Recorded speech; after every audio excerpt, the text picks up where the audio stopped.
What's up guys, Kool-Aid here, and today we're going to talk about sniping. I'm going to do my best to try and give you guys a few pointers and maybe something that you haven't thought of yet, and you can hopefully try to integrate that into your game. I'm going to break this into three categories, which are positioning, aiming and shooting, and the last one is going to be cloaking and movement, because they kind of go hand in hand. So let's talk about positioning a little bit.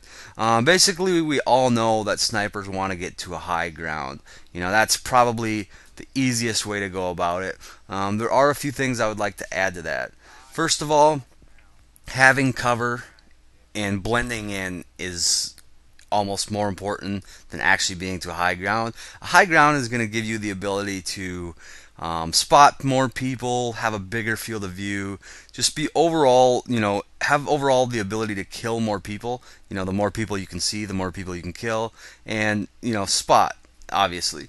So what I would actually suggest, other than just maybe going to the top of a mountain and standing there with your back to the sky, because what's going to happen is if somebody knows you're in the area, somebody thinks there's a sniper in the area, if you shoot at somebody and miss or whatever, first place that they're going to look is up high or to the mountains or wherever.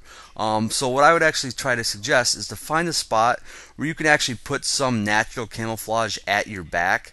That way you don't stick out nearly as much. At the very least, if you are on top of a mountain or a building, like I am right here, have the ability to poke back behind the building or the mountain. Don't stand right on top of it without using cover back and forth, because cover is actually probably the most important part of finding a good sniping position.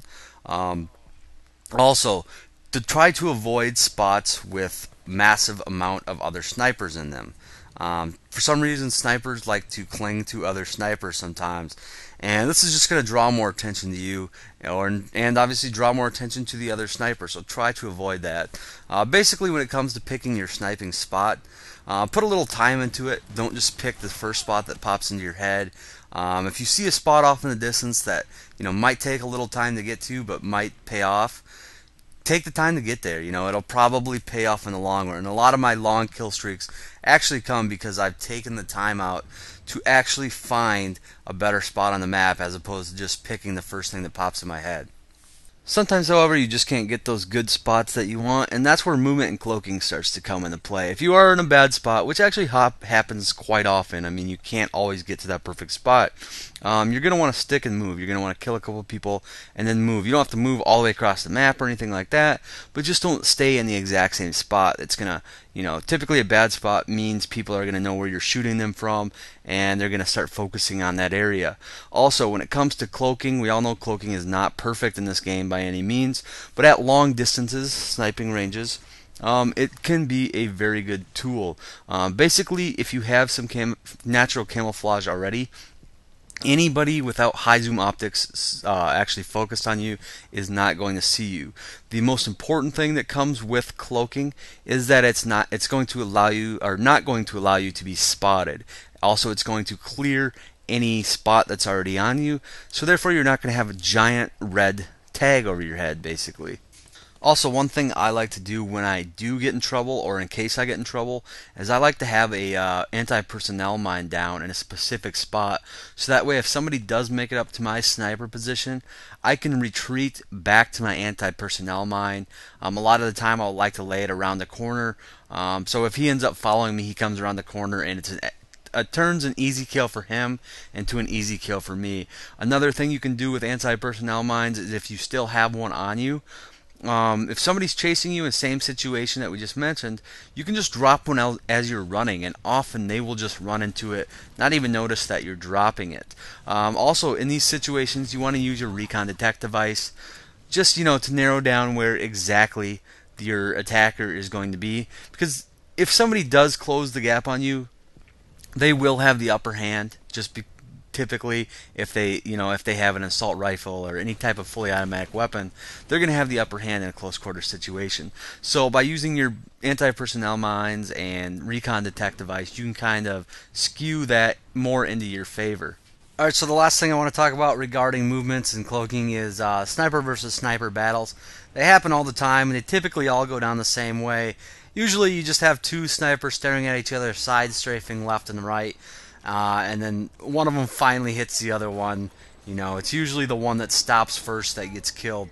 What I would suggest doing, and I don't do this all the time either, but a good strategy for this is if you're behind cover, or if you have cover around you, is to actually cloak, get behind that cover, and just run down the side of that cover about 30 feet, pop back up, and that sniper is typically so focused on the one area that you were that he's not going to even be looking for you off to the side like that. Another thing that might actually do is, another thing you could actually do, just kind of ignore that sniper. You have other stuff going on. If you're behind cover, just ignore that sniper for a while. You'll kind of put him to sleep and make him, somewhat forget about you, and then he might become an easy kill maybe 30 seconds later. Alright, so if you can master all that, the next thing we're going to talk about, which is shooting or aiming, is pretty easy stuff. It just takes a little patience and trigger discipline.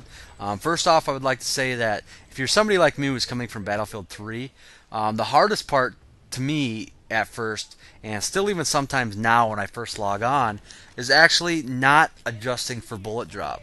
No matter what bolt action you're using in this game, bullet drop doesn't really start to take effect until about 200 meters.